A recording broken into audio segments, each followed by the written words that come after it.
depuis 2001, les Maliens ont cherché à modifier, donc à réviser la constitution du 25 février 1992 à 4 reprises, mais ça n'a pas marché. Et cette fois-ci, c'est un gouvernement de transition qui a décidé vraiment la modification, donc l'élaboration d'une nouvelle constitution. Et bon, la question de la laïcité n'est pas une nouveauté dans le projet de constitution, mais c'est dans toutes les constitutions que le Mali a eues depuis 1960 jusqu'à maintenant.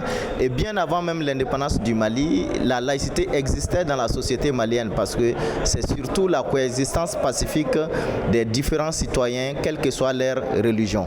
Maintenant, en ce qui concerne le mariage, ce qu'il faut comprendre, c'est que l'objectif de la définition qui a été mise dans l'article 9 de la Constitution, du projet de Constitution, c'est d'éviter que deux hommes se marient entre eux ou que deux femmes se marient entre elles ou que les humains se marient avec des animaux. Donc c'est cette définition qu'il faut comprendre.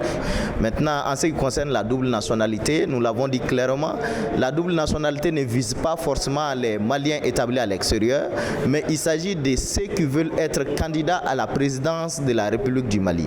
Donc que vous soyez établi à l'intérieur ou à l'extérieur, si vous voulez être candidat à la présidence de la République du Mali, vous devez être capable de faire ces petits sacrifices, de renoncer à toutes les autres nationalités des autres pays de la planète Terre, sauf la nationalité malienne. Oui, le référendum, effectivement, c'est le grand jour.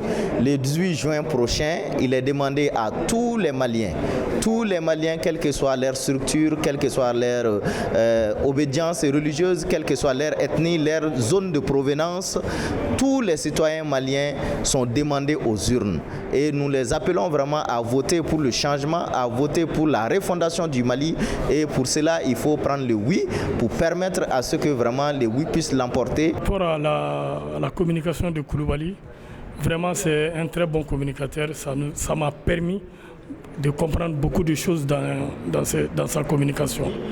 La première des choses, les sanctions qui doivent être prises pour le président de la République en cas s'il a une rupture avec son engagement.